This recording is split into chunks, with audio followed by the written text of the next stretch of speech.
ونعوذ بالله من شرور أنفسنا ومن سيئات أعمالنا من يهده الله فلا مضل له ومن يضلل فلا هادي له وأشهد أن لا إله إلا الله وحده لا شريك له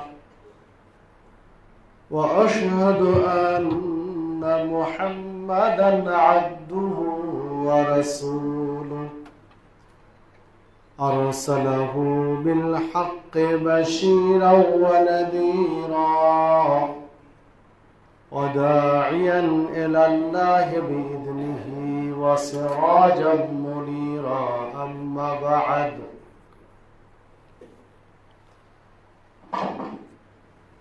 فإن خير الحديث كتاب الله وخير الهدي هدي محمد صلى الله عليه وسلم وشر الأمور محدثاتها وكل محدثة بدعة وكل بدعة ضلالة وكل ضلالة في النار.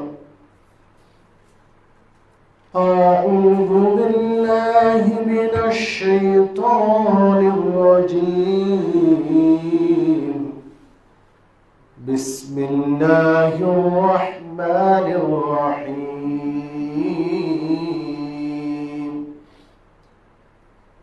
قاف والقرآن المجيد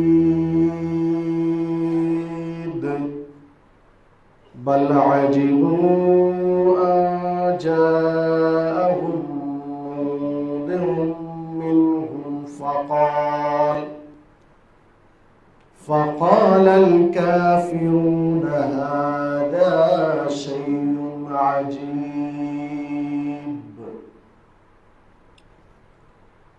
أإذا متنا وكنا ترابا ذلك رجع بعيد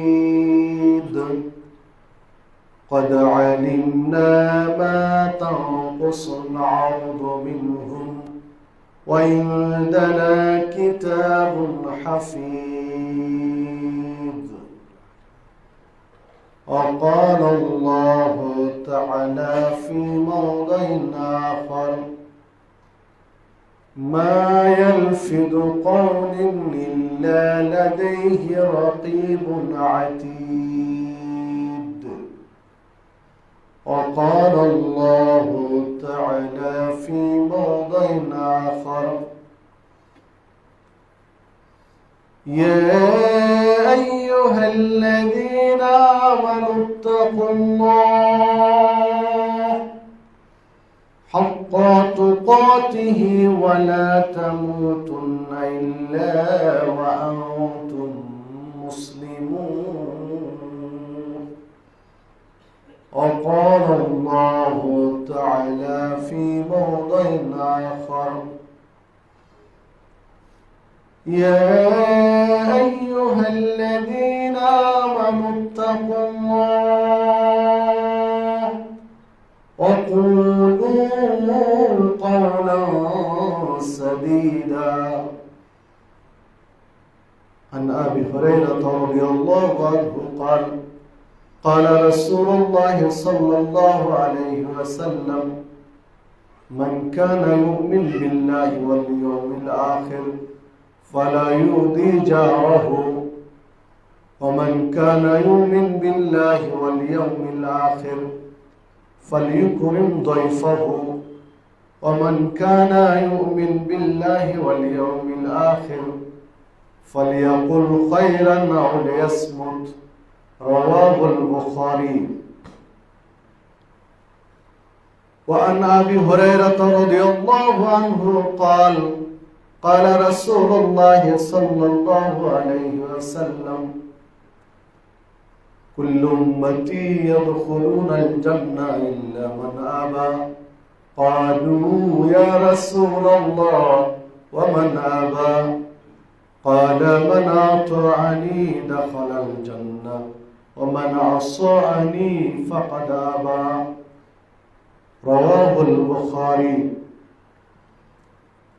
وعن سهل بن سعد رضي الله عنه قال قال رسول الله صلى الله عليه وسلم من يضمن لي ما بين لحييه وما بين رجليه أضمن له الجنة رواه البخاري সম্মানিত জুমা জামাতের উপস্থিতি, সর্বাগ্রে সেই মহান রব্বুল আলামিনের শুকরিয়া আদায় করি যার অশেষ অনুগ্রহে সুস্থ শরীরে জুমার সালাতের জন্য মসজিদে উপস্থিত হওয়ার সুযোগ পেয়েছি, তাই সকলে বলি আলহামদুলিল্লাহ। অতঃপর দরুদ ও সালাম বর্ষিত হোক সর্বকালের সর্বশ্রেষ্ঠ মহামানব সৈয়দুল মুরসালিন খাতামুন নবিয়্যিন রাহমাতুল লিল আলামিন নবী মুহাম্মদুর রাসূলুল্লাহ সাল্লাল্লাহু আলাইহি ওয়াসাল্লামের প্রতি। সম্মানিত মুসল্লিবৃন্দ, আমি আপনাদের সামনে কোরআন মাজিদের কয়েকটি আয়াত তেলাওয়াত করেছি। রাসূলুল্লাহ সাল্লাল্লাহু আলাইহি ওয়াসাল্লামের বাণীর মধ্য হতে কয়েকটি হাদিস পেশ করেছি।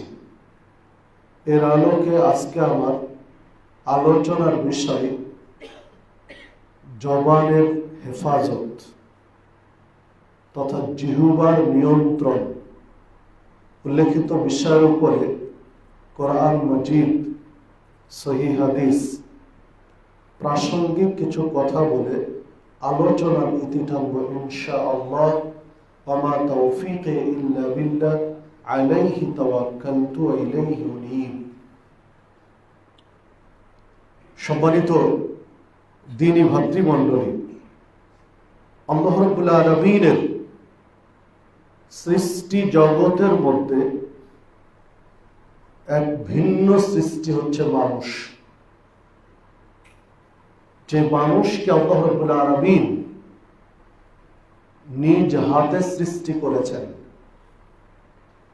যে মানুষকে আল্লাহ রাব্বুল আলামিন সৃষ্টির উদ্দেশ্য হিসাবে উল্লেখ করেছেন তার ইবাদত করা, যে মানুষকে আল্লাহ রাব্বুল আলামিন সঠিক পথে জীবন চালানোর জন্য হাজার হাজার নবী এবং রাসূল এই পৃথিবীতে পাঠিয়েছেন, যে মানুষের জন্য আল্লাহ রাব্বুল আলামিন অগণিত নিয়ামত দিয়েছেন এই পৃথিবীতে ভোগ করার জন্য। আল্লাহ রাব্বুল আলামিন আপনাকে আমাকে এত কিছু দিয়েছেন, এর শুকরিয়া আদায় করতে বলেছেন আপনাকে আমাকে, তার ইবাদত করতে বলেছেন আপনাকে আমাকে। আল্লাহ রাব্বুল আলামিন আপনাকে আমাকে যে নিয়ামত গুলো দিয়েছেন, যে অনুগ্রহ গুলো দিয়েছেন, তন্মধ্যে একটা নিয়ামত হলো জিহ্বা, জবান। দেখুন, জিহ্বা আপনার আমার শরীরের, পুরো শরীরের মধ্যে ছোট্ট একটা অংশ, বড় জোর 11 সেন্টিমিটার। জিহ্বার আয়তনটা 11 সেন্টিমিটার। তো 11 সেন্টিমিটারের ছোট্ট একটা জিহ্বা, এর মাধ্যমে আপনি আমি কথা বলি। আপনার আমার বাক শক্তি, কথা বলার শক্তি যোগাই যেই অঙ্গের মাধ্যমে, সেটার নাম হচ্ছে জিহ্বা। যদি জিহ্বা না থাকতো, এই জিহ্বা যদি আপনার বিকল হয়ে যায়, তাহলে আপনার আমার কথা বলার শক্তি থাকবে না, হারিয়ে যাবে। কথা বলতে না পারা মানে কি? আপনি আমি নিজের ভাব প্রকাশ করতে পারতাম না। নিজের চাওয়া পাওয়া, নিজের চাহিদা, নিজের প্রয়োজন, এটা মানুষের কাছে প্রকাশ করতে পারতাম না। সম্মানিত উপস্থিতি, আল্লাহ রাব্বুল আলামিন যে এই অঙ্গটি আপনাকে আমাকে দিয়েছেন, সুস্থ ভাবে আপনার আমার এই অঙ্গটি চালানোর সুযোগ দিয়েছেন, তাই তার শুকরিয়া আদায় করি, আলহামদুলিল্লাহ। দেখুন, শুধু কথা বলার জন্যই জিহ্বা দিয়েছেন এমনটি নয়, আপনার আমার জীবন ধারণের জন্য, শরীরে শক্তি সামর্থ্যের জন্য রিজিক প্রয়োজন, খাবার প্রয়োজন। এই খাবারটা খাওয়ার জন্য গুরুত্বপূর্ণ ভূমিকা যে অঙ্গ পালন করে তা হচ্ছে জিহ্বা। খাবারের টেস্ট, খাবারের স্বাদ কেমন, ঝাল বেশি না লবণ বেশি, সুস্বাদু না স্বাদহীন, এই নির্বাচনগুলো শরীরের যে অংশটা করে দেয় তা হচ্ছে জিহ্বা। সম্মানিত উপস্থিতি, আল্লাহ রাব্বুল আলামিন আপনার আমার এই জিহ্বাকে, এই জবানকে সংযত রাখতে বলেছেন। মানুষকে কষ্ট দেওয়ার জন্য আপনার আমার পুরো শরীরে সবচেয়ে বেশি ভূমিকা যেটা রাখে সেটা হচ্ছে জিহ্বা। মানুষকে কষ্ট দেওয়ার জন্য জিহ্বার চেয়ে বড় কোনো অঙ্গ আপনার শরীরে নেই। মানুষ বলে থাকে মারের দাগ মুছে যায়, কিন্তু কথার দাগ মুছে না। আপনি আঘাত করবেন, কাউকে মারবেন, সে দাগটা বসে শরীরে। লাঠি দিয়ে মারবেন, আর কিছু দিয়ে মারবেন, সে দাগটা তার শরীরে পড়ে, যেটা এক সময় মুছে যায়। আপনি কথা দিয়ে কাউকে আঘাত করবেন, এই দাগটা পড়ে গিয়ে অন্তরে, হৃদয়ে, যেটা মুছে না, যেটা মানুষ ভুলতে পারে না। সম্মানিত উপস্থিতি, এই জিহ্বাকে আল্লাহ রাব্বুল আলামিন সংযত রাখতে বলেছেন। সূরা কফ 18 নম্বর আয়াত আল্লাহ রাব্বুল আলামিন বলেছেন, মা ইয়ালফিযু মিন কওলিন ইল্লা লাদাইহি রাকীবুন আতীদ। মানুষ যে কথাই বলুক না কেন, যে শব্দই উচ্চারণ করুক না কেন, তার সংরক্ষণের জন্য সদা তৎপর প্রহরী নিযুক্ত রাখা হয়েছে। আপনি আপনার, আমি আমার জিহ্বা দিয়ে যে কথাই উচ্চারণ করি, যেটাই বের করি, সেটাই সংরক্ষণ করছেন ফেরেশতা। আল্লাহ রাব্বুল আলামিন সেটাই সংরক্ষণের জন্য ফেরেশতা নিযুক্ত রেখেছেন। বিধায় কথা বলার পূর্বে আপনাকে আমাকে হিসাব করতে হবে, আমি কি বলছি। একটা কথা বললাম, বাতাসে ভেসে গেল, উড়ে গেল, জি না, এই কথাটা সংরক্ষণ করা আছে। বিচারের মাঠে, হাসরের ময়দানে আপনার আমার কাছে পেশ করা হবে। যাররা পরিমাণ যদি ভালো কিছু বলে থাকি, সেটি আপনার আমার সামনে পেশ করা হবে। যাররা পরিমাণ যদি অযাচিত কথা বলি, যাররা পরিমাণ যদি অন্যায় কথা বলি, সেটাও কিন্তু আপনার আমার কাছে পেশ করা হবে। তাহলে মুখে একটা কথা আসলো আর বের করে দিলাম, এর নাম ইসলাম নয়, এটা মুসলিমের পরিচয় নয়। সহিহ বুখারীর মধ্যে একটি হাদিস বর্ণিত হয়েছে, রাসূলুল্লাহ সাল্লাল্লাহু আলাইহি ওয়াসাল্লাম বলেছেন, আল মুসলিমু মান সালামা আল মুসলিমুনা মিন লিসানিহি ওয়া ইয়াদিহি। মুসলিম তো ওই ব্যক্তি মুসলিম যার জবান থেকে এবং হাত থেকে আরেকজন মুসলিম নিরাপদে রয়েছে। জিহ্বা এবং হাত থেকে যদি আরেকজন মুসলিম নিরাপদে থাকে, তাহলে আপনার আমার পরিচয় মুসলিম। এটা রাসূল সাল্লাল্লাহু আলাইহি ওয়াসাল্লাম বলেছেন, হাদিস সহিহ বুখারী। দেখুন, জবান এবং হাত দুইটা থেকে নিরাপদে থাকতে হবে। এই দুইটার মধ্যে প্রথমে যেটা নিয়ে এসেছেন আল্লাহ রাসূল সাল্লাল্লাহু আলাইহি ওয়াসাল্লাম, সেটা হলো জবান। আগে জবানের কথা বললেন, তারপরে হাতের কথা বললেন। মানে জিহ্বা থেকে আরেকজন যেন নিরাপদে থাকে। হাত দিয়ে তো মারা যায়, আঘাত করা যায়, জিহ্বা দিয়ে মারা যায় না, কিন্তু আঘাত করা যায়। আল্লাহ রাসূল সাল্লাল্লাহু আলাইহি ওয়াসাল্লাম নিষেধ করে দিলেন এটা। দেখুন, সহিহ বুখারীতে আরেকটি হাদিস পাওয়া যাবে, 6018 নম্বর হাদিস। আবু হুরায়রা রাদিয়াল্লাহু আনহু বলেন, রাসূলুল্লাহ সাল্লাল্লাহু আলাইহি ওয়াসাল্লাম বলেছেন, মান কানা ইউমিন বিল্লাহি ওয়াল ইয়াউমিল আখির ফালা ইউদি জারাহু। যে ব্যক্তি আল্লাহর প্রতি বিশ্বাস রাখে, আখিরাতের প্রতি যার ঈমান রয়েছে, ফালা ইউদি জারাহু, সে যেন তার প্রতিবেশীকে কষ্ট না দেয়। যদি নিজেকে মুমিন মনে করি, যদি নিজেকে ঈমানদার মনে করি, তাহলে প্রতিবেশীকে কষ্ট দেওয়া যাবে না। হাত দিয়েও কষ্ট দেওয়া যাবে না, জবান দিয়েও কষ্ট দেওয়া যাবে না, আচরণেও কষ্ট দেওয়া যাবে না, যদি মুমিন দাবি করি। ওমান কানা ইউমিন বিল্লাহি ওয়াল ইয়াউমিল আখির ফালিয়ুকরিম দাইফাহু। যে ব্যক্তি ঈমান রাখে আল্লাহর উপরে, ঈমান আনে পরকালের উপরে, আখিরাতের উপরে, ফালিয়ুকরিম দাইফাহু, সে যেন মেহমানদের সম্মান করে, মেহমানকে লাঞ্ছিত না করে। ওমান কানা ইউমিন বিল্লাহি ওয়াল ইয়াউমিল আখির, যে আল্লাহর প্রতি বিশ্বাস রাখে, আখিরাতের প্রতি ঈমান আনে, ফালিয়াকুল খায়রান আও লিয়াসমুত, সে যেন কথা বললে কল্যাণকর কথা বলে। যদি কল্যাণকর কথা বলার সুযোগ না থাকে, তাহলে ইয়াসমুত, চুপ থাকে।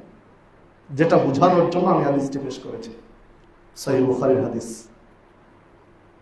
যদি ঈমানদার হতে চাই, মুমিন হতে চাই, আল্লাহর প্রতি যদি ঈমান থাকে, আখিরাতের প্রতি যদি ঈমান থাকে, তাহলে ফালিয়াকুল খায়রান, যে কথা বলবেন সেটা যেন কল্যাণকর হয়, সে কথা যেন উপকারী হয়, সে কথা যেন মানুষের উপকার সাধন করে। যদি উপকারী কথা জানা না থাকে, যদি উপকারী কথা বলার পরিবেশ না থাকে, তাহলে চুপ থাকতে হবে। ফালিয়াকুল খায়রান আও লিয়াসমুত, হয় কল্যাণকর কথা বলবে, না হলে চুপ থাকবে, ভালো কথা বলবে, না হলে চুপ থাকবে।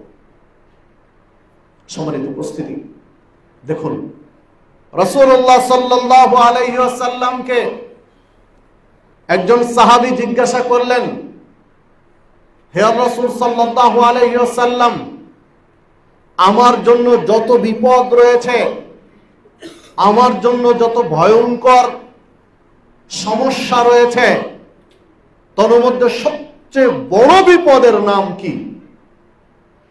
তখন আল্লাহ রাসূল সাল্লাল্লাহু আলাইহি ওয়াসাল্লাম নিজের জিহ্বাটা টেনে ধরলেন, জিহ্বা টেনে ধরে বললেন, হাদা, এইটা। একজন সাহাবীকে আল্লাহ রাসূল সাল্লাল্লাহু আলাইহি ওয়াসাল্লাম দেখালেন যে তোমার জীবনে যত বিপদ রয়েছে, তোমার জীবনে যত সমস্যা রয়েছে, তোমার জীবনে যত ফিতনা রয়েছে, তার মধ্যে সবচেয়ে বড় ফিতনা, সবচেয়ে বড় বিপদ হচ্ছে এই জিহ্বা। এই জিহ্বার কারণে তুমি সবচেয়ে বেশি বিপদে পড়বে। যে হাদিস তিরমিজির মধ্যে বর্ণিত হয়েছে এবং হাদিস সহিহ। সম্মানিত উপস্থিতি, একজন মুসলিমের জীবনে সবচেয়ে বড় বিপদের বস্তু হচ্ছে জিহ্বা। এইটা কি শুধু ওই সাহাবীর জন্য খাস? জি না, সারা পৃথিবীর মানুষের জন্য, সারা পৃথিবীর মানুষের জন্য সবচেয়ে বড় বিপদের বস্তু হচ্ছে জিহ্বা। দেখুন, আল্লাহ রাব্বুল আলামিন সূরা আহজাবের ৭০ নম্বর আয়াতে বলেছেন, ইয়া আইয়ুহাল্লাযীনা আমানুত্তাকুল্লাহ, হে ঈমানদারগণ, আল্লাহকে ভয় করো। ওয়াকুলু কওলান সাদীদা, এবং কথা বলো ন্যায়সঙ্গত, কথা বলো, ভালো সুন্দর কথা বলো। দেখুন, কথা বললে আপনাকে আমাকে ন্যায়সঙ্গত ভালো কথা বলতে বললেন, মুখে যা আছে তাই বলে দিব, এইটা ইসলাম আপনাকে আমাকে শেখায়নি, এটা ইসলাম আপনাকে আমাকে নির্দেশ দেয়নি, বরং আল্লাহ নির্দেশ দিয়েছেন কুলু, যেটা নির্দেশ সূচক শব্দ। কুলু, তোমরা বলো, কওলান সাদীদা, সুন্দর কথা, ভালো কথা, কল্যাণকর কথা বলো, কষ্টদায়ক কথা বলো না, আল্লাহ নিষেধ করলেন। দেখুন, আল্লাহ রাব্বুল আলামিন সূরা নূর 24 নম্বর আয়াতে বলেছেন, সেই দিন, বিচারের দিন, ওই ব্যক্তির বিপক্ষে অবস্থান নিবে, সাক্ষী দিবে তার জিহ্বা, তার পা, তার হাত। বিচার দিবসে, হাসরের ময়দানে আপনার আমার বিপক্ষে দাঁড়াবে জিহ্বা, আপনার আমার বিপক্ষে দাঁড়াবে হাত, আপনার আমার বিপক্ষে দাঁড়াবে পা। বলুন তো, জিহ্বা যদি আপনার আমার বিপক্ষে অবস্থান নেই, তাহলে বাঁচবেন কি করে? বাঁচবেন কি করে? পা যদি আপনার আমার বিপক্ষে অবস্থান নেই, হাত যদি আপনার আমার বিপক্ষে অবস্থান নেই, এই হাত দিয়ে যত অপরাধ করেছি সব অপরাধ যদি হাত বলে দেয় আল্লাহ রাব্বুল আলামিনের কাছে, পা দিয়ে যত অপরাধ করেছি সমস্ত অপরাধ যদি পা আল্লাহর কাছে বলে দেয়, জিহ্বা দিয়ে যত অপরাধ করেছি সব যদি আল্লাহর কাছে বলে দেয়, তাহলে আপনি আমি বাঁচবো কিভাবে? আপনার আমার বাঁচার পথটা কোথায়? কেন আল্লাহ রাব্বুল আলামিনের নবী মুহাম্মদ সাল্লাল্লাহু আলাইহি ওয়াসাল্লাম জিহ্বাকে একজন মুসলিমের জন্য সবচেয়ে বড় বিপদের কারণ হিসেবে উল্লেখ করলেন, ভয়ঙ্কর ফিতনা হিসেবে উল্লেখ করলেন? সম্মানিত উপস্থিতি, দেখুন, রাসূলুল্লাহ সাল্লাল্লাহু আলাইহি ওয়াসাল্লামকে উকবা ইবনে আমির জিজ্ঞাসা করলেন, মান নাজাত, নাজাত পাবো কিভাবে, মুক্তি পাবো কিভাবে, ফিতনার সময় বাঁচবো কিভাবে? তখন আল্লাহ রাসূল সাল্লাল্লাহু আলাইহি ওয়াসাল্লাম বললেন, আমসিক আলাইকা লিসানাক, ফিতনা বিপদ সংকুল পরিবেশে আমসিক আলাইকা লিসানাক, তোমার জিহ্বাকে সংযত রাখো, জিহ্বাকে নিয়ন্ত্রণে রাখো। বিপদ যখন চারিদিকে, ফিতনা যখন চারিদিকে, তখন জিহ্বা কন্ট্রোল করো, নিয়ন্ত্রণ করো, কারণ কথাই তোমাকে ফাঁসিয়ে দিবে, কথাই তোমাকে বিপদে ফেলে দিবে। বিধায় প্রয়োজন ছাড়া কথা বলো না, চুপ থাকো। ওয়ালিয়াসাকা বাইতুক, বাড়িতে অবস্থান করো। বিপদের সময়, ফিতনার সময় বাহিরে নয়, বাড়িতে অবস্থান করো। কাজ শেষ, প্রয়োজন শেষ, দ্রুত বাড়ি চলে আসো। প্রয়োজন ছাড়া বাড়ির বাহিরে থাকো না। ওয়ালিয়াসাকা বাইতুক, বাড়িতে অবস্থান করো। ওয়াবকি আলা খতিয়াতিক, এবং নিজের পাপের জন্য কাঁদো। যে অপরাধগুলো হয়ে গেছে, এই অপরাধগুলোর জন্য চোখের পানি ঝরাও, তাহলে নাজাত পাবে, বেঁচে যাবে। বাস্তব তাই। বাড়িতে মানুষ অপরাধ কম করে, বাহিরে অপরাধ বেশি করে। বাড়িতে অপরাধ কম করে, বাহিরে অপরাধ মানুষ বেশি করে। সম্মানিত উপস্থিতি, যদি নিজের জিহ্বাকে সংযত রাখতে পারি, প্রয়োজন ব্যতিরেকে অন্য সময়গুলো যদি বাড়িতে অবস্থান করতে পারি, নিজের পাপের জন্য যদি কাঁদতে পারি, তাহলে মুক্তি পাওয়া সহজ, নাজাত পাওয়া সহজ। ইসলাম চমৎকার একটা সামঞ্জস্যপূর্ণ জীবন বিধান, চমৎকার একটা বিধান, সামঞ্জস্যপূর্ণ। দেখুন, আপনি জিহ্বা কন্ট্রোল করেন, দেখেন আপনার শত্রু কমে যাবে। জিহ্বা নিয়ন্ত্রণ করেন, আপনার শত্রু কমে যাবে। আপনার শত্রু আপনার অপরাধ খুঁজে পাবে না, কারণ তার বিপক্ষে আপনি কিছু বলতেই জাননি। অপরাধ থেকে বেরিয়ে আসবে। বাড়িতে অবস্থান করেন, আপনার পাপ কমে যাবে, আপনার পরিবারের পাপ কমে যাবে। যে সকল পরিবারে নানান ধরনের অপরাধ সংগঠিত হয়, মোবাইলে অপরাধ সংগঠিত হয়, পরকীয়ার অপরাধ সংগঠিত হয়, এসবের অনেক কারণের তো একটা বড় কারণ হলো যে পরিবারের কর্তা বাড়িতে সময় কম দেন। এটা তো একটা বড় সমস্যা। আপনার স্ত্রী অন্যের সাথে সময় নষ্ট করছে, আপনি বাড়িতে সময় বেশি দেন, দেখেন এটা কমে যাবে, এটা নিয়ন্ত্রণে চলে আসবে। আপনি বাহিরে অন্যের সাথে মোবাইলে কথা বলছেন, আপনার স্ত্রী অন্যের সাথে মোবাইলে কথা বলছে, আপনারা দুইজন বাড়িতে সময় দেন, দুইজনে পরস্পরে নিজেদের সুখ দুঃখ শেয়ার করেন, দেখেন এগুলো কমে যাবে। মোবাইলের মাধ্যমে ছেলে মেয়েরা নানান অপরাধ করছে, আপনি বাড়িতে থাকেন, দেখেন অপরাধ কমে যাবে। ইসলাম কি চমৎকার একটা ব্যালেন্সপূর্ণ জীবন ব্যবস্থা। পাশাপাশি আপনার অপরাধের জন্য, পাপের জন্য অনুশোচনা করতে বললেন। অবকি আলা খতিয়াতি, পাপের জন্য কাঁদো, চোখের পানি ঝরাও। আনা আবি হুরায়রা রাদিয়াল্লাহু আনহু قال, আবু হুরায়রা রাদিয়াল্লাহু আনহু বলেন, قال রাসূল, আবু হুরায়রা রাদিয়াল্লাহু আনহু বলেন, সাআলা রাসূলুল্লাহ সাল্লাল্লাহু আলাইহি ওয়াসাল্লাম, রাসূলুল্লাহ সাল্লাল্লাহু আলাইহি ওয়াসাল্লামকে জিজ্ঞাসা করা হলো, আন আকসারে মা ইউদখিলুন নাসাল জান্নাহ, জান্নাতীদের অধিকাংশ জান্নাতীর জান্নাতে যাওয়ার কারণ কি? আল্লাহ রাসূল সাল্লাল্লাহু আলাইহি ওয়াসাল্লামকে বলা হলো, যত মানুষ জান্নাতে গিয়েছে তাদের জান্নাতে যাওয়ার কারণ কি? ক্বালা, তখন রাসূলুল্লাহ সাল্লাল্লাহু আলাইহি ওয়াসাল্লাম বললেন, তাকওয়াল্লাহ ওয়া হুসনুল খুলক। যত মানুষ জান্নাতে গিয়েছে, অধিকাংশ মানুষের জান্নাতে যাওয়ার কারণ দুইটি। একটি হচ্ছে তাকওয়াল্লাহ, আল্লাহ ভীতি, তাকওয়ার কারণে মানুষ জান্নাতে গিয়েছে। আর একটি হচ্ছে হুসনুল খুলক, সদাচরণের কারণে মানুষ জান্নাতে গিয়েছে।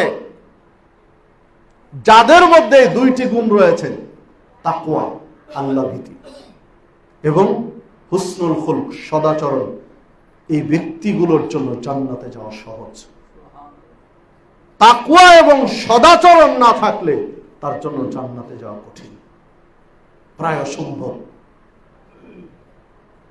অপরাধ থেকে মানুষকে বাঁচানোর জন্য, অপরাধ থেকে মানুষকে দূরে রাখার জন্য সবচেয়ে বড় অস্ত্র হচ্ছে তাকওয়া। সবচেয়ে বড় অস্ত্র এটি তাকওয়া। তাকওয়া যদি আপনার ভিতরে থাকে, তাহলে অপরাধ আপনার যারা হবে না। তাকওয়ার স্তর যত গভীর হবে, তাকওয়ার স্তর যত মজবুত হবে, তার দ্বারা অপরাধ তত কম সংঘটিত হবে, অপরাধ হবে না তার দ্বারা। সহিহ বুখারীর 660 নম্বর হাদিস, আপনাদের জানা একটি হাদিস স্মরণ করাইয়া দিই। 7 শ্রেণীর মানুষকে আল্লাহ রাব্বুল আলামিন বিচারের মাঠে আরশের ছায়ার জায়গা দিবেন, যখন আরশের ছায়া ব্যতীত আর কোনো ছায়া নেই। সম্মানিত উপস্থিতি, এই যে টিনের ছাউনি দিয়েছেন, কেন দিয়েছেন? তার দুইটা কারণ। একটা হলো রোদ যেন না পড়ে এখানে, আর একটা হলো বৃষ্টি যেন না পড়ে এখানে। রোদ এবং বৃষ্টি থেকে বাঁচার জন্য এই টিনের ছাউনি দিয়েছেন। অনেক ক্ষেত্রে বৃষ্টি না, রোদ থেকে বাঁচার জন্য ছাউনির ব্যবস্থা থাকে। জুমার দিনে জায়গা না হলে অনেক মসজিদের বাহিরে ত্রিপল দেওয়া হয়, সামিয়ানা টাঙানো হয়, কারণ মসজিদে জায়গা হচ্ছে না, বাইরে জায়গা করে দিবে। কেন সামিয়ানা দেওয়া হয়, কেন ত্রিপল দেওয়া হয়? রোদ থেকে সেভ করার জন্য, রোদ থেকে বাঁচার জন্য। সূর্য পৃথিবী থেকে প্রায় 15 কোটি কিলোমিটার দূরে আছে। পৃথিবী থেকে সূর্যের দূরত্ব প্রায় 15 কোটি কিলোমিটার। 15 কোটি কিলোমিটার সূর্যের দূরত্ব থেকে বাঁচার জন্য আপনি আমি টিনের ছাউনি দিয়েছি। 15 কোটি কিলোমিটার সূর্যের তাপ থেকে নিজেকে সেভ করার জন্য আপনি আমি বাড়িতে ছাদ দিয়েছি। 15 কোটি কিলোমিটার দূরত্বের সূর্যের তাপ থেকে নিজেকে রক্ষা করার জন্য ছাতা নিয়ে বের হয়েছে, সামিয়ানার নিচে বসে। আর সেই দিন, বিচারের দিন, হাসরের ময়দানে মাথা 1 মাইল 1.5 মাইল দূরে, 1 থেকে 2 মাইল দূরে সূর্য থাকবে। তাহলে সেই দিন সূর্যের তাপ থেকে কিভাবে বাঁচবেন? 15 কোটি কিলোমিটার দূরত্বের তাপ সইতে পারি না,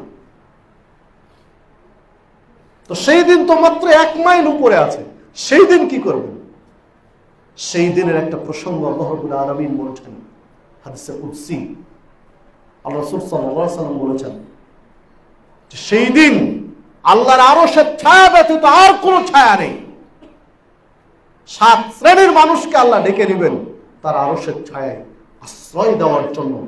তার মধ্যে 1 শ্রেণী হচ্ছে রাজুলুন দাআতহু ইমরাআতুন যাতু হাসাবিন ওয়া জামালিন। ধনাঢ্য ঘরের, ধনে কুবের, এক শিল্পপতি ঘরের অপরূপ সুন্দরী একটা নারী একজন পুরুষকে, একজন যুবককে আহ্বান করছে নিজের যৌবনের চাহিদা মেটানোর জন্য।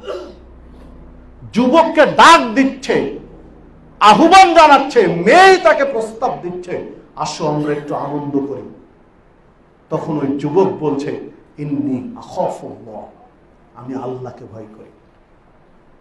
তোমার সৌন্দর্য আমি তোয়াক্কা করি না, তোমার সম্পদকে আমি তোয়াক্কা করি না, আমি আমার রবকে, ইন্নী আখাফুল্লাহ, আমি আমার রবকে, আমার প্রভুকে, আমি আমার ইলাহকে ভয় করি। সারা পৃথিবীর মানুষকে আজকে আমি ফাঁকি দিয়ে তোমার কাছে যেতে পারবো, তবে আমি আমার রবকে ফাঁকি দিতে পারবো। সম্মানিত উপস্থিতি, আল্লাহ রাসূল সাল্লাল্লাহু আলাইহি ওয়াসাল্লাম বলছেন এইরকম ব্যক্তিকে আল্লাহ আরশের ছায়াতলে জায়গা দিবেন।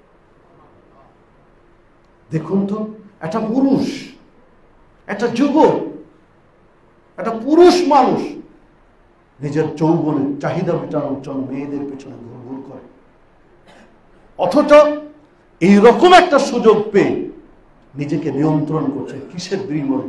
তাকওয়া। আল্লাহ ভীতি না থাকলে এটা সম্ভব নয়। আল্লাহ ভীতি ছাড়া নিজেকে এভাবে সেভ করা, নিয়ন্ত্রণ করা সম্ভব নয়। আল্লাহ রাসূল সাল্লাল্লাহু আলাইহি ওয়াসাল্লাম বলছেন জান্নাতে যাবে 2টি কারণে মানুষ। একটা হচ্ছে তাকওয়া, আল্লাহ ভীতি, আল্লাহর ভয়। আল্লাহ ভীতির কারণে মানুষ জান্নাতে যাবে, তাকওয়ার কারণে মানুষ জান্নাতে যাবে, সদাচরণের কারণে মানুষ জান্নাতে যাবে। সম্মানিত উপস্থিতি, আবার জিজ্ঞাসা করা হলো আন আকসারে মায়ুদখিলুন নাসান না, যারা জাহান্নামে যাবে এদের জাহান্নামে যাওয়ার কারণ কি? মানুষ কেন জাহান্নামে যাবে? কি অপরাধ তাদের যে অপরাধ তাদেরকে জাহান্নামে নিয়ে যাচ্ছে? ফাকাল, তখন আল্লাহ রাসূল সাল্লাল্লাহু আলাইহি ওয়াসাল্লাম আবার 2টি কারণ বললেন। মানুষ জাহান্নামে যাবে 2টি কারণে, আল ফাম আল ফার্জ। মানুষ এই মুখের কারণে জাহান্নামে যাবে, এবং মানুষ লজ্জাস্থানের কারণে জাহান্নামে যাবে। যত মানুষ জাহান্নামে যাবে অধিকাংশ জাহান্নামীদের জাহান্নামে যাওয়ার কারণ হচ্ছে 2টি, একটা মুখ আর একটা লজ্জাস্থান। মুখ নিয়ন্ত্রণে নেই, লজ্জাস্থান নিয়ন্ত্রণে নেই। এই 2টি নিয়ন্ত্রণ যদি না থাকে তাহলে এই 2টি মানুষকে জাহান্নামে নিয়ে যাবে। যে হাদিস তিরমিজির মধ্যে বর্ণিত হচ্ছে 2004 নম্বর হাদিস, আন সাহাল ইবনে সাদ রাদিয়াল্লাহু আনহু قال قال رسول الله صلى الله عليه وسلم। সাহাল ইবনে সাদ রাদিয়াল্লাহু আনহু বলেন রাসূলুল্লাহ সাল্লাল্লাহু আলাইহি ওয়াসাল্লাম বলেছেন, মাইয়াদমান লি মা বাইনা লাহইহি ওয়া মা বাইনা রিজলাইহি আদমান লাহুল জান্নাহ। কোন ব্যক্তি যদি তার দুই চোয়ালের মাঝখানে জিহ্বা,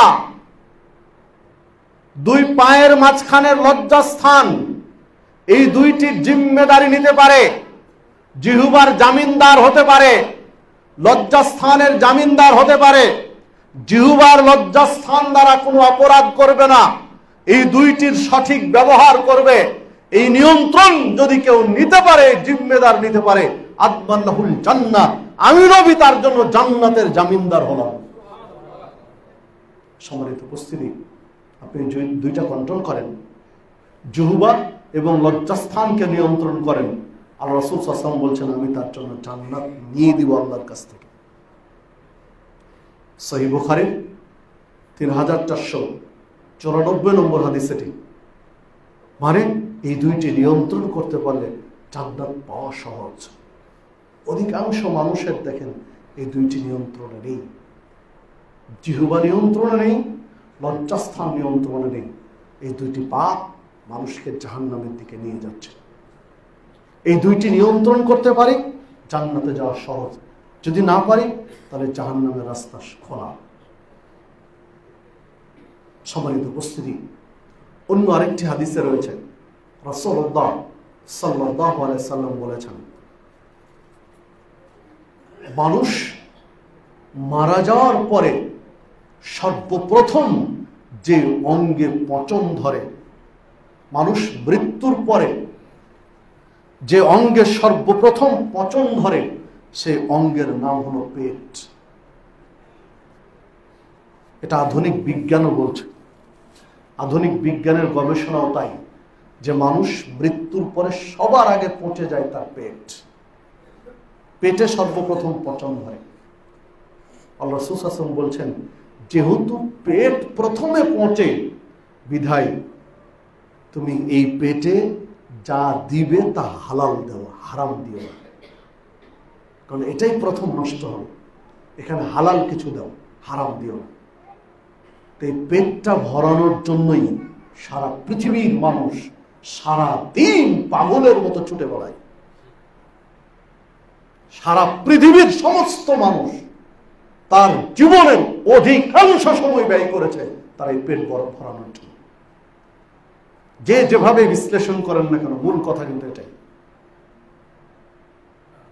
আজকে আপনি ঘুম থেকে উঠার পরে এখন পর্যন্ত, জুমার সালাতে আসার আগ পর্যন্ত দেখেন, যত পদক্ষেপ আপনি দিয়েছেন, যত দূর আপনি চলাফেরা করেছেন, অধিকাংশ পদক্ষেপই ছিল পেট ভরানোর জন্য। নিজের পেট, পরিবারের, সংসারের পেটগুলো ভরানোর জন্য। সারা জীবনের সবচেয়ে বেশি সময় ব্যয় হয় মানুষের পেট ভরানোর জন্য। জি, একটা পরিকল্পনা দেখেন মানুষের। ছেলে মেয়েকে পড়াতে হবে, কোথায় পড়াবেন? Kindergarten, KG school, English medium, না কি কোথায় পড়াবেন? কি নিখুঁত পরিকল্পনা। ছেলে মেয়েকে স্টাবলিশড করতে হবে, প্রতিষ্ঠিত করতে হবে, ভালো যেন একটা জব পায়। বুদ্ধিমানদের কাছে বুদ্ধি পরামর্শ নিচ্ছি, কোন সাবজেক্টে পড়ালে, কোন কিভাবে গড়লে ছেলেটার ফিউচার ভালো, ভবিষ্যৎ ভালো। ফিউচার ভালো মানে কি? ভালো একটা চাকরি পাই, ভালো একটা অবস্থান সমাজে তৈরি করতে পারে। সবগুলোর পিছনে তাকে কি, কোথায়, কিভাবে পড়াবেন, গড়ে তুলবেন, সব পরিকল্পনার পিছনে দেখেন পেট ভরানো। সম্মানিত উপস্থিতি, আল্লাহ রাসূল সাল্লাল্লাহু আলাইহি ওয়াসাল্লাম বলছেন, বিধায় এই পেটটাতে যা হালাল তা দিবে, হারাম কিছু দিও না। হারাম কিছু দিও না, যা হালাল তাই দাও। সম্মানিত উপস্থিতি, দেখুন, শুধু একটা জিনিস খেয়াল রাখেন, এই জিহ্বার আপনি হেফাজত করবেন দুইটা দিক থেকে। জবানের হেফাজত হবে দুই দিক থেকে, একটা হচ্ছে খাদ্য আর একটা হচ্ছে কথা। দুই দিক থেকে হেফাজত করতে হবে। খাদ্যের ক্ষেত্রে শুধু হালালটা জিহ্বায় দেবে, হারাম দেব না। দেখেন আপনার চাহিদা কমে যাবে, দৌড়ানো কমে যাবে, জীবিকার জন্য ছটপট করে ছুটে বেড়ানো আপনার কমে যাবে। আল্লাহ রাসূল সাল্লাল্লাহু আলাইহি ওয়াসাল্লাম বলছেন, ইয়াতি আলান নাসি জামানুন, এমন একটা সময় মানুষের মাঝে চলে আসবে, মা ইবালিল মারউ মা খাদা মিনহু আমিনাল হালাল আম মিনাল হারাম, মানুষ তোয়াক্কা করবে না, পরোয়া করবে না, হালাল উপার্জন করলাম না হারাম উপার্জন করলাম, ভাববে না, শুধু চাই টাকা টাকা, ছুটে বেড়াবে শুধু টাকা পয়সার পেছনে, দুনিয়ার পেছনে ছুটবে, এটা হালাল না হারাম তোয়াক্কা করবে না, পরোয়া করবে না, যে কোনো মূল্যে তার টাকা চাই। সহিহ বুখারীর 2059 নম্বর হাদিস এটি। মনে হচ্ছে যে বর্তমান পৃথিবী এইরকম, বর্তমান সময়টাই মনে হচ্ছে এটা, মানুষ ছুটছে টাকার পেছনে, মানুষ ছুটছে অর্থের পেছনে, মানুষ ছুটছে দুনিয়ার পেছনে। এক সেকেন্ডের জন্য ভাবি না যে আমি যে উপার্জনের পথে ছুটছি হারাম। 5টি প্রশ্নের উত্তর না দেওয়া পর্যন্ত বিচারের মাঠে আল্লাহ এক ধাপ পা সামনে ফেলতে দিবেন না, এক পা বাড়তে দিবেন না, 5টি প্রশ্নের জবাব না দেওয়া পর্যন্ত। 5টি প্রশ্নের পঞ্চমটি, চতুর্থটি হবে তুমি আয় করেছো কিভাবে, আর পঞ্চমটি হবে তুমি ব্যয় করেছো কিভাবে। ব্যয়ের আগে আয়, তোমার উপার্জন ইনকাম সোর্স কি ছিল, একটা প্রশ্নের জবাব যদি আপনি মাথায় রেখে জীবন পরিচালনা করেন তাহলে আপনার অন্যায় অর্ধেক কমে যাবে। শুধু একটা প্রশ্নের সমাধান যদি মাথায় রাখতে পারেন, একটা প্রশ্নের শিক্ষা যদি মাথার মধ্যে ঢুকাতে পারেন, মুসলিমদের মাথায় যদি তুলে দিতে পারেন যে বিচারের মাঠে আয় উপার্জন ইনকাম সোর্স আল্লাহর কাছে বুঝিয়ে দিতে হবে, না হলে আগে বাড়তে দেওয়া হবে না। দেখেন সারা পৃথিবীর সারা দেশের অর্ধেক অপরাধ কমে যাবে একটা প্রশ্নের জবাবে। আজকে যে লুটপাট, দুর্নীতি, আত্মসাৎ, এগুলো সব তো মানুষ ভাবেই না যেটা আমাকে আপনাকে বিচারের মাঠে জবাব দিতে হবে। এই শিক্ষা না থাকার কারণে তো এত অপরাধ।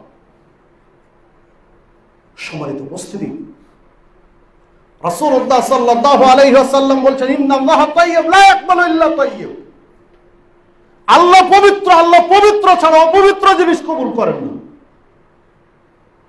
আল্লাহ আমারাল মুমিনিনা বিমা আমারা বিল মুরসালিন, নবী রাসূলদেরকে আল্লাহ যে নির্দেশ দিয়েছেন একই নির্দেশ মুমিনদেরকে দিয়েছেন।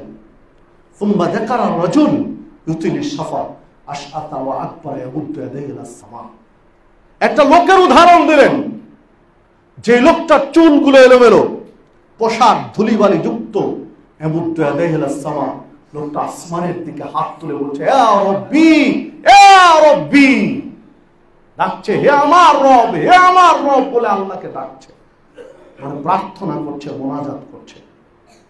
ওয়া মাতামুহু হারামুন, অথচ যে খাবারটা খেয়েছে এই খাবারটা হারাম। ওয়া মালবাসুহু হারামুন,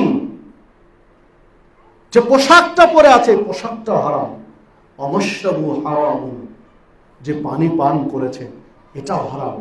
ওয়া গুযিয়া বিল হারাম, তার শরীর যে বেড়ে উঠেছে, শরীরে যে রক্ত গোস্ত হাড় হাড্ডি তৈরি হয়েছে এটাও হারাম উপার্জন, হারাম খাদ্য দিয়ে। ফাআন্না ইউস্তাজাবু লিযালিক, কিভাবে আল্লাহ তার প্রার্থনা কবুল করবেন? আল্লাহ তার দোয়া প্রার্থনা মোনাজাত কিভাবে কবুল করবেন? তার খাবার হারাম, তার পানীয় হারাম, তার পোশাক। মুসলিমের 2393 নম্বর হাদিস, এটি হাদিস সহিহ মুসলিমে। সম্মানিত উপস্থিতি, আপনি আমি দৈনিক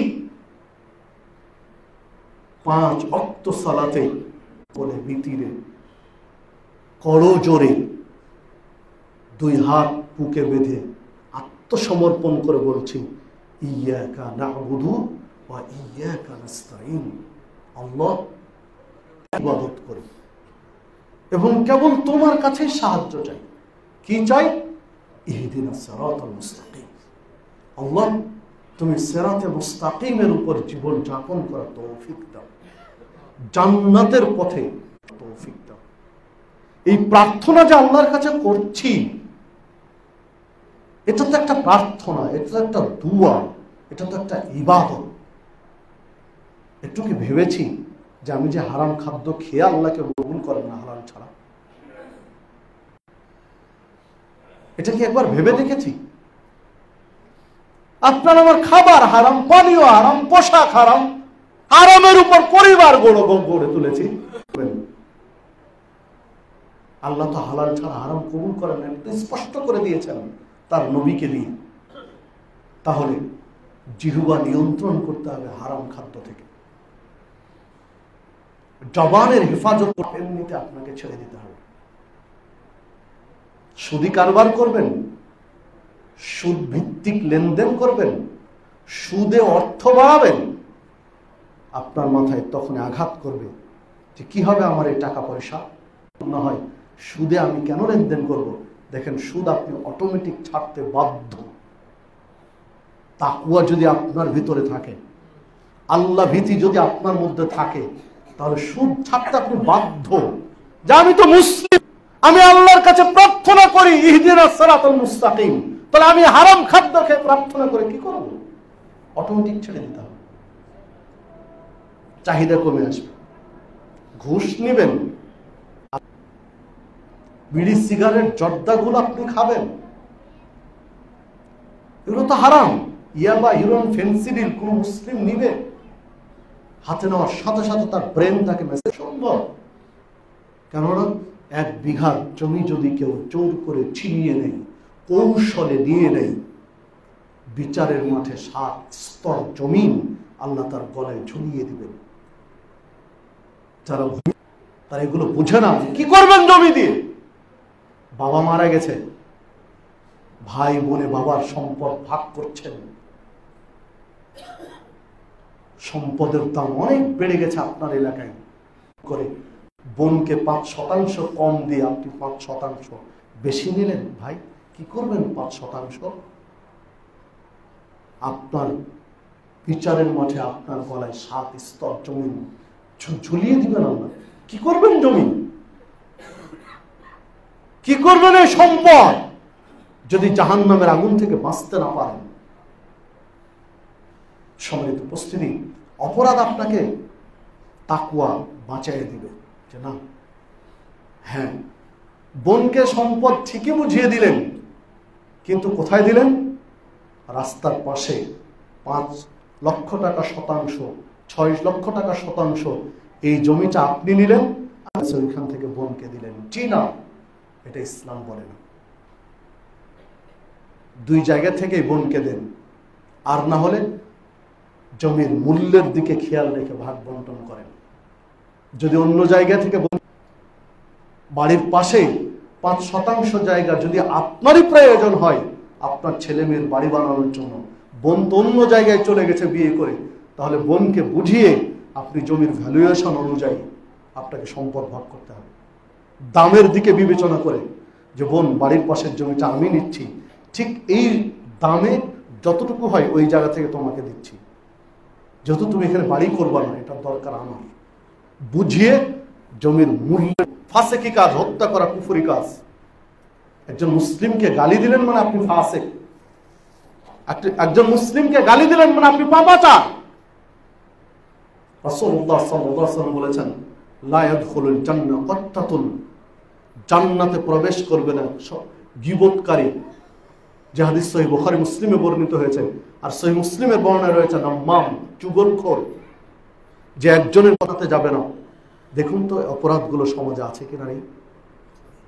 গীবতকারীর সংখ্যা, যারা আমরা মসজিদে এসেছি, আমরাই বা কয়জন বেঁচে আছি গীবত থেকে?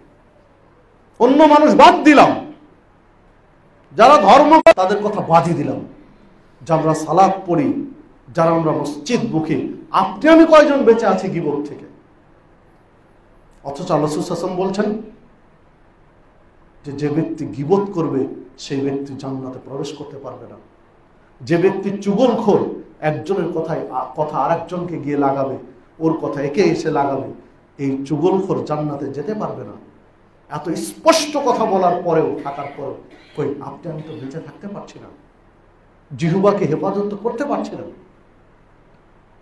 দেখুন রাসূলুল্লাহ সাল্লাল্লাহু আলাইহি ওয়াসাল্লাম আপনাকে আমাকে এত নসিহত করলেন, এত নসিহত করার পরেও আপনি আমি পাপগুলো ছাড়তে পারছি না। দেখুন জিহ্বার মাধ্যমে একটা বাক্য আপনার আমার জন্য জান্নাতের মাধ্যম হতে পারে। আল্লাহ রাসূল সাল্লাল্লাহু আলাইহি ওয়াসাল্লাম বলছেন যে একজন মানুষ জানে না, একজন মানুষ বুঝে না যে ও একটা কথা বলেছে, ভালো কথা, এই কথার কারণে আল্লাহ তার সম্মান মর্যাদা এত বাড়িয়ে দেন যেটা ও কল্পনা করতে পারে না।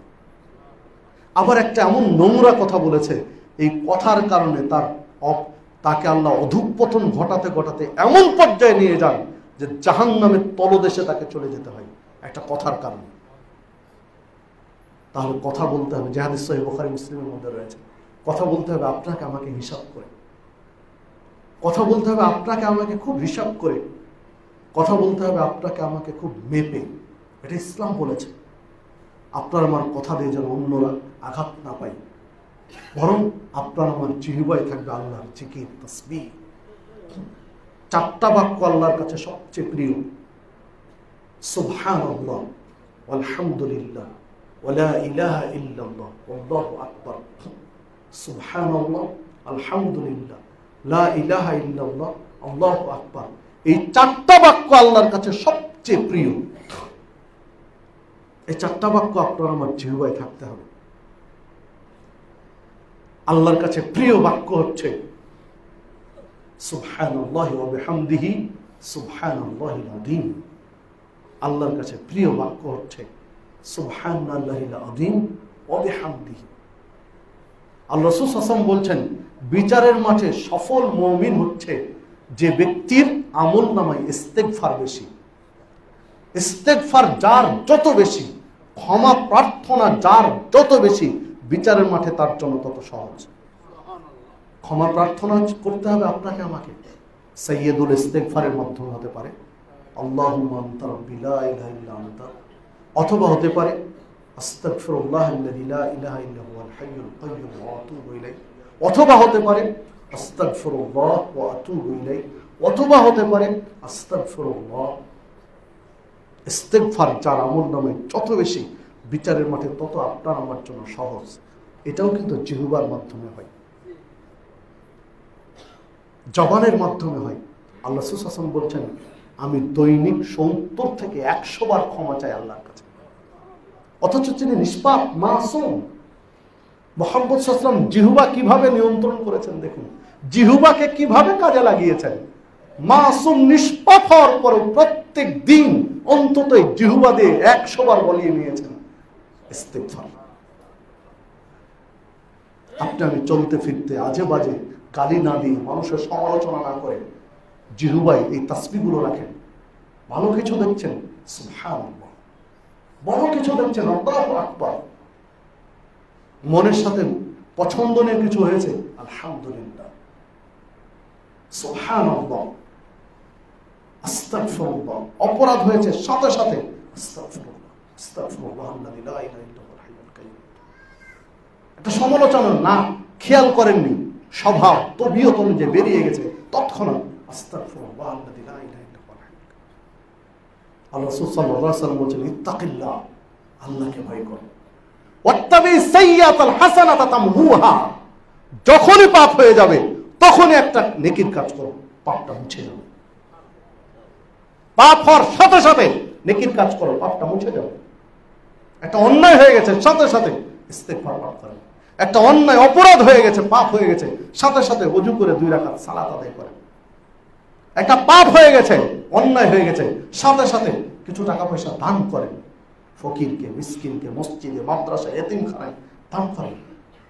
একটা পাপ হয়ে গেছে, সাথে সাথে আপনার কিছুই করার নেই, টাকা নেই, পয়সা নেই, কিচ্ছু নেই, একজন মানুষের উপকার করেন। একটা মানুষ কাজ করছে, তাকে একটু সহযোগিতা করেন। একটা অপরাধ হয়ে গেছে, পাপ হয়ে গেছে, তৎক্ষণাৎ বেরিয়ে যান, একটা মানুষকে নসিহত করেন, দিনের পথে দাওয়াত দেন।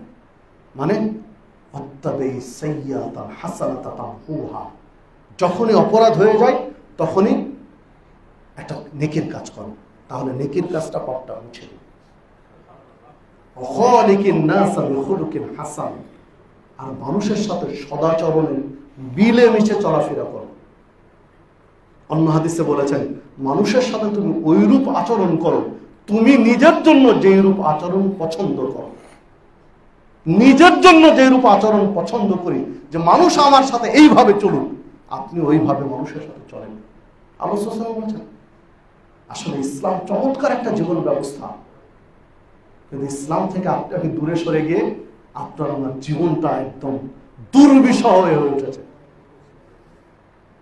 আসুন আমরা চেষ্টা করি আমাদের সে হারানো গৌরব ফিরিয়ে নিয়ে আসা। নবী মুহাম্মদ সাল্লাল্লাহু আলাইহি ওয়াসাল্লামের প্রতিষ্ঠিত সমাজে যে শান্তির ফল্গু ধারা প্রবাহিত হচ্ছিল, সেটা এখনো সম্ভব যদি আপনি আমি নিজেকে পরিবর্তন করতে পারি।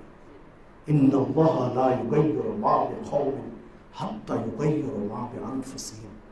আল্লাহ একটা জাতিকে ততদিন পর্যন্ত পরিবর্তন করে দেন না যতদিন পর্যন্ত নিজেরা পরিবর্তন হওয়ার চেষ্টা না করে। নিজেরা পরিবর্তন হওয়ার চেষ্টা না করলে আল্লাহ পরিবর্তন করে দিবেন না। এই সমাজ, এই জাতিকে পরিবর্তনের জন্য জমিন ফুটে কেউ বেরিয়ে আসবে না, আসমান থেকে আর কেউ নাজিল হবে না, আপনাকে আমাকেই পরিবর্তন দেন। আল্লাহ রাব্বুল আলামিন বলছেন, কু আনফুসাকুম ওয়া আহলিকুম নারা, নিজে বাঁচো, পরিবারকে বাঁচাও জাহান্নামের আগুন থেকে। আগে নিজে বাঁচো, জাহান্নামের আগুন থেকে নিজে বাঁচো। দিন কায়েমের জন্য আপনি মরিয়া হয়ে আছেন, দিন কায়েমের জন্য আপনি ব্যস্ত হয়ে আছেন। জি, দিন কায়েম করেন আগে মাথার চাঁদি থেকে পায়ের তলা পর্যন্ত।